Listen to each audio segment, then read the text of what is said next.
Pada episode sebelumnya, kita memang sudah belajar bagaimana cara membuat form sendiri. Dan ini sangat luar biasa, tapi pertimbangkan untuk menggunakan Tailwind CSS Form hanya karena dia sudah di-optimize by default.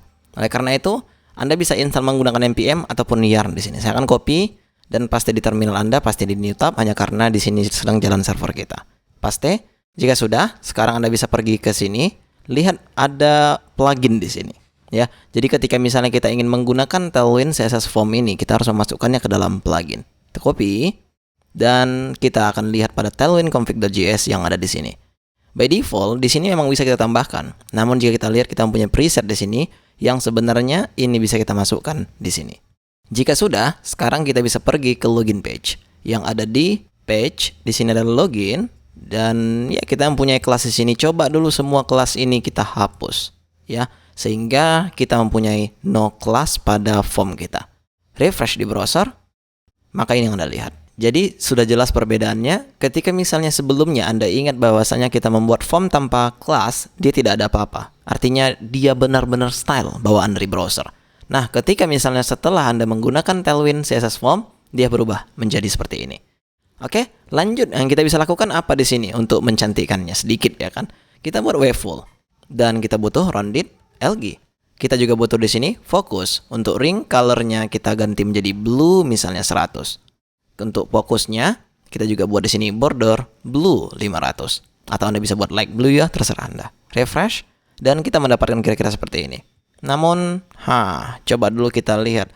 By default dia menggunakan ring Ring 1, ring 0 mungkin ya. Coba kita buat sini ring aja. Jadi ketika misalnya dia mempunyai ring by default, kita akan replace dia. Jadi ring seperti ini. Jadi by default mungkin 2 dia ya seperti itu. Ya, jadi makanya Anda buat pun 2 di sini tidak ada perbedaan. Nah, permasalahan di sini adalah bahwa bordernya itu terlalu hitam menurut saya. Coba dulu kita buat sini border gray. Kita buat di sini misalnya 300. Refresh, kira-kira seperti ini. Tidak ada salahnya jika kita buat sini shadow SM by default. Alright. Dan sekarang jika kita misalnya tidak sedang di dalam form ini, kira-kira seperti ini yang kita dapatkan. Very nice. Dan satu lagi kita butuh di sini transition. Tapi tidak kita butuhkan color, yang kita butuhkan semuanya. Maka kita buat transition dan kita buat sini durationnya adalah 200. Refresh di browser dan Anda sudah mempunyai looking nice form. Perhatikan ketika tadi Anda belum menggunakan Tailwind CSS Form ini. Mungkin ya, saya juga ragu ketika misalnya Anda mengingatnya. Tapi icon ini sangat benar-benar ke kanan tadi. Jadi posisinya kira-kira tadi di sini. Tapi setelah Anda menggunakan Tailwind CSS Form ini, dia sudah bagus. Jadi bisa dibilang ini kira-kira kayak pembantu agar kita tidak perlu memikirkan hal-hal seperti itu. Makanya jika kita lihat formnya sudah luar biasa ya. Alright, jika sudah, maka harusnya untuk masalah form Anda sudah selesai. Namun sayangnya untuk Tailwind CSS button itu tidak ada. Yang ada hanya form. Namun Anda pasti tahu bahwa sebenarnya kan Tailwind juga mempunyai Tailwind UI yang bisa Anda lihat di situ. Atau bisa Anda ambil kodenya ketika misalnya Anda sudah menjadi premium member. Namun saya rasa tidak perlu. Artinya gini, ketika misalnya memang Anda tahu bagaimana cara membuat seperti ini, maka lakukan atau tiru saja. That's fine. Tidak ada masalah di situ. Ya, asal dia menjadi dan itu sangat luar biasa sepertinya. Tanpa harus ketika misalnya Anda ambil kode dari sana sini.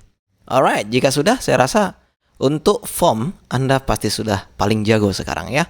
Dan Anda bisa customize however you want. Ya, misalnya seperti ini. Bayangkan dulu seandainya email ini error. Dan ketika misalnya kita buat di sini red daripada blue. Ya, coba kita refresh. Ya, Anda sudah mempunyai apapun yang Anda inginkan di sini ya kan. Seperti itulah kira-kira ya kan. Dan ketika misalnya Anda ingin ganti dia, misalnya daripada red kita buat misalnya light blue, misalnya daripada blue. Refresh.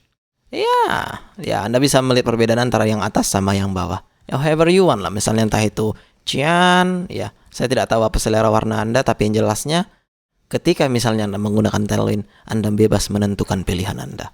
Tidak seperti ketika misalnya Anda menggunakan Bootstrap, Anda harus mengganti variabel segala dan itu sangat capek sekali, apalagi ketika misalnya Anda tidak sering menggunakan Sass. Karena pun ceritanya ketika misalnya Anda ingin memodifikasi variabel by default dari Bootstrap, itu harus menggunakan yang namanya variabel. Ketika tidak, ya siap-siap kerja keras. Itu aja sih. Oke, jika sudah, see you soon.